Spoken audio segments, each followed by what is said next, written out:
Tak Peťa jde na to. Je to v pohodě, voda je totiž teplejší než vzduch.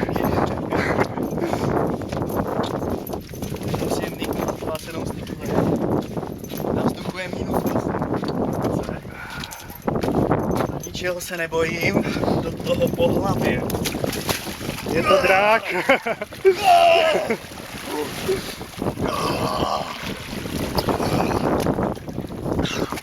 Ahoj. Teplučká voda. Doporučuju. Doporučuji 11 z 10. Určitě. Tak, máme tady druhého borce. Je kafíčko. Ten už je na to jinak zvyklý. A ještě na hlavu. Jo. Natoč stupně.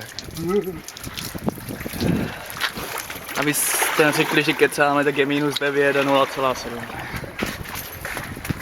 Co to vypíná? Jedna je spoušť.